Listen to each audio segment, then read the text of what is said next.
We're shear training again today with Alpha and Beta. We're just giving them a review session here in the tacking area to lay down upon request, or cush, C-U-S-H, and then we're going to go to shed 2, which is nearby, and it has cross ties installed at the doorway. We're going to see if we can cross tie them in the doorway and get them used to being handled standing up cross-tied, because I've watched some videos on YouTube where people sheared their alpacas when they were cross-tied. They even lifted their legs for the shearer. I was very impressed, and I thought, I'll bet you Alpha and Beta would be willing to learn that too. And then when March comes around, we'll shear them ourselves, or preferably we'll shear with our traveling shear group, but I haven't heard from them yet to make an appointment with me. Okay, let's see if he'll lay down. And remember, if we make the panel smaller, he tends to understand that that's what we're asking for. Oh my goodness. A++. He definitely now knows what those signals mean. Okay, now let's do it to Beta. Put the, if you even have to, because in the last couple of times, Beta just, when he came in here, he said, oh, I know what I'm supposed to do, and he lays down. Look at this. Look at him. He put down his right front, and then he looked at you, and you weren't looking at him. But I think he kind of remembers that that's what he's supposed to be doing. A++. Okay.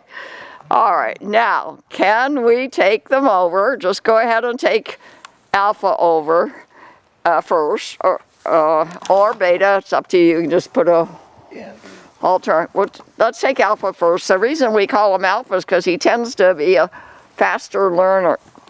And by the way, they are eating the grapes, or the goats are at night, but today I brought out a small carrot pear.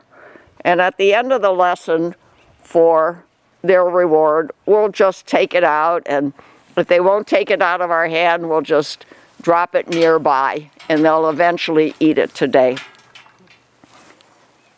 Okay, our first attempt at cross tie. And we did flail mow here, thank goodness. We can see where we're stepping, but there's still plenty of green grass to eat.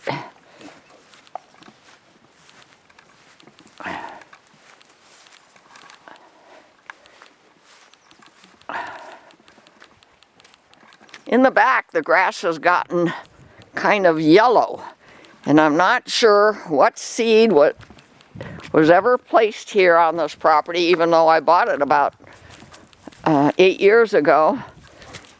But I'm confident that if we keep it irrigated this summer, it'll be green again. Now, what is Alpha gonna say about being tied with 2 ties and stand here? I hope he won't pull back. So far not. Good, good. Now what we're gonna do, if he's gonna stand here cross-tied, is just start touching him on his neck, on his back, on his rump, on his legs. He'll probably lift his legs. Good boy. He's cross-tied. He's pulling back a little bit. We've got pretty long cross-tie screws. Okay, now that's what I figured. When we started touching him, especially on his legs, he's saying, wait a minute. Okay, so let's just not do his legs today. Let's just touch him wherever he'll let us touch him without getting afraid. or resistant. Yeah. Because he's pulling back on himself with the cross tie. By the way, on the YouTube videos, I actually saw some alpacas being sheared by having them with a single lead line tied to the top of a metal rail with their nose over the rail. And they allowed the shearing. Okay, now he's stepping forward. We've got that cone in his way. Maybe you could pull the cone back a little bit, Tavis, so he doesn't step on it. That's just to keep the door open. It's all right. It's all right. It's all right. Good boy. Now, we're not going to do it today, but I did bring my shears out, and I'm keeping it in that shed over there. When we're ready, after we've cross-tied a couple times and think that they're not going to resist, we'll bring the shearer out and turn them on, and then start touching them. Last March, when they were sheared, it was right here on the rubber mats in the Shed 2 corral. But my shearers, they're very good at doing what they do, but they pick them up, lay them down on a table, stretch out their legs, and then proceed to shear them. I was hoping we could do it with less stress. Good, and we tightened that. Very good. Just touch him on his usual places that he doesn't mind being touched.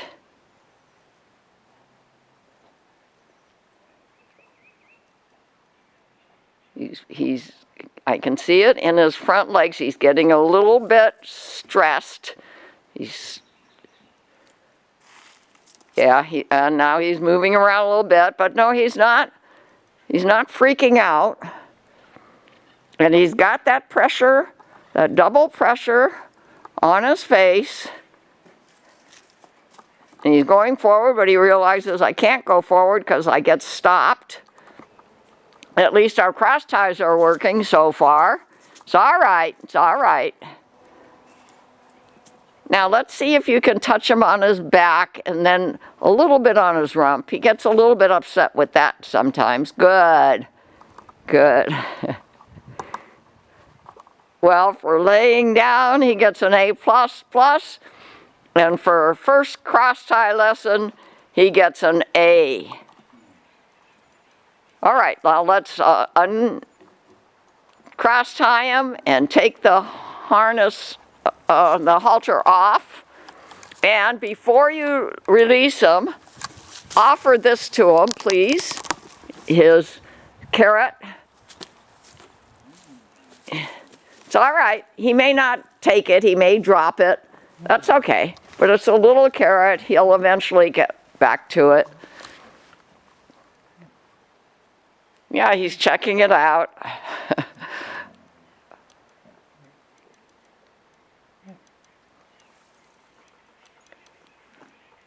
Okay, just keep it in your pocket and we'll put it in one of his bins at the end of our lesson. Now, Beta is over there munching on green grass.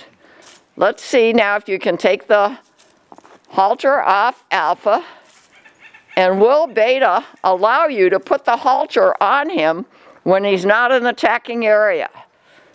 We don't know. We all are, with routine, always put him in the tacking area before we put the halter on, which of course we'd like them to get used to being haltered elsewhere. Soon, maybe this summer, we'll be hauling them to our main headquarters for our sanctuary, where we have a large arena and a whole bunch of different tack. And we're going to have to train them to go into a horse trailer or the back of a truck. And we're going to want to be able to halter them wherever it's appropriate to halter them. So I see Tavis is thinking ahead. He's going to close the gate. And because I know he's coming back here, I'm just going to try to video from this side of the fence.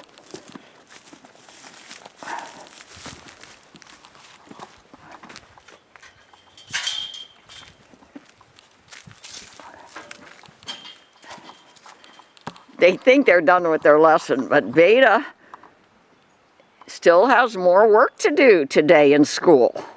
And we'll see how he behaves when we ask him to give us his focus.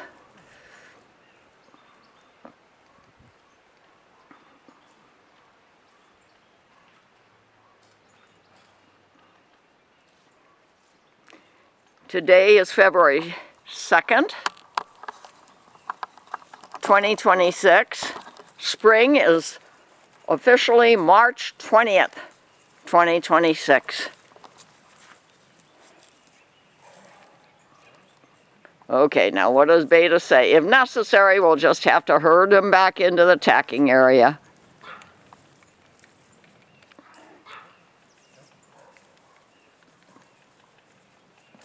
Now see, he wants to leave, but he's going to find the gate closed. So I think he's going to say, okay, I know where I have to go now. I think he will. Yeah, they're both going in. Okay. And now once he's in the small tacking area, I'm pretty sure he'll just let Chavis put his halter on.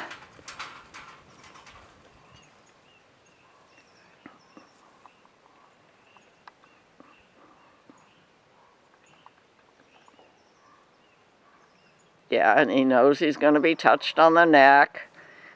And that, oh, he thinks he's supposed to lay down. I see. He's a little bit confused what were we asking for, but he was certainly willing to do either. Now, how will Beta behave when we cross-tie him? We'll see soon, and so will you, because we have the camera on for the Urban Alpaca Girl show that we're filming right now today.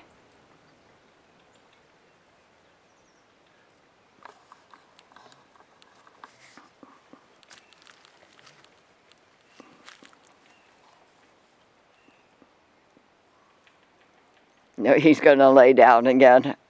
He said, oh, I think that's what you want from me, right? No, I guess not. Okay, so here we go. The new task that we're teaching Beta that we just did with Alpha, and Alpha got an A. Let's see what happens when we do it with Beta.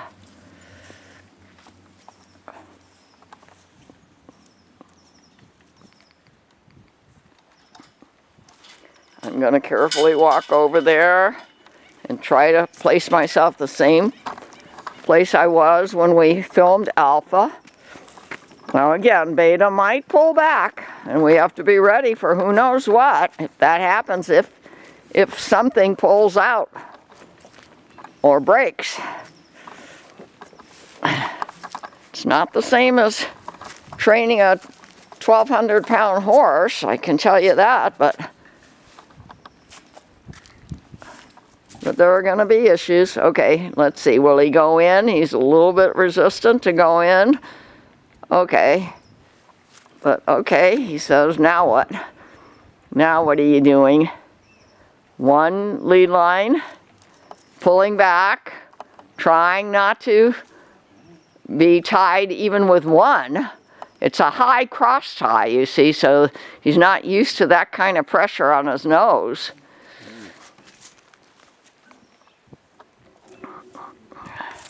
It's all right, it's all right, it's all right. It's all right. Now let him just stand there for a minute, and he's trying to pull out. But he's not being unruly yet. And you're going to touch him so he knows that his ears are back. But he knows when we touch him on the neck that there's no danger, that he should just be alert and responsive. Very nice.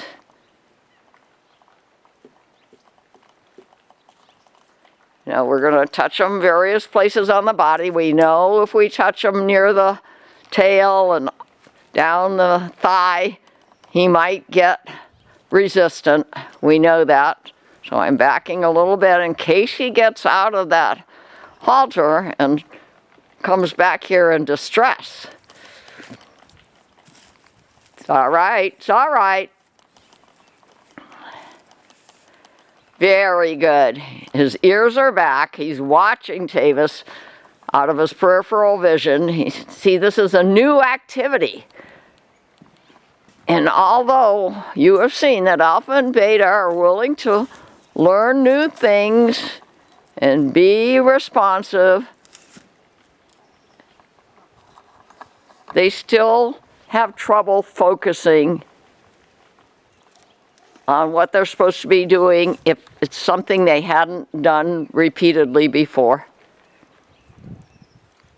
I've got my carrot in my hand, so I'll leave it up to you, Tavis, how much desensitization you're going to do. Oh, you've got a carrot in your pocket, okay.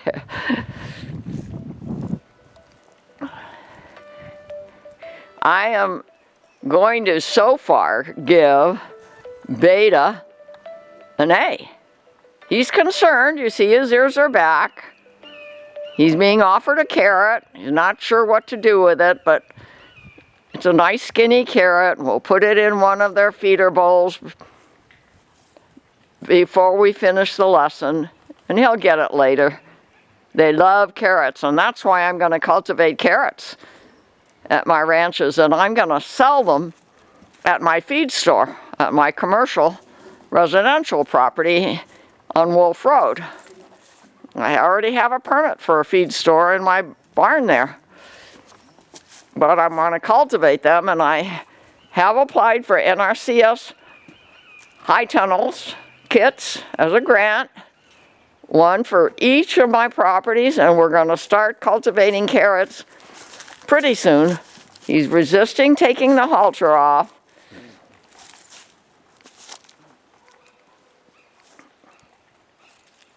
Okay, thank you.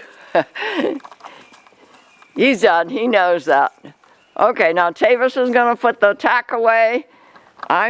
You put your carrot out there in a bin somewhere where you know they'll go later. I'm gonna walk over here to my shed 2.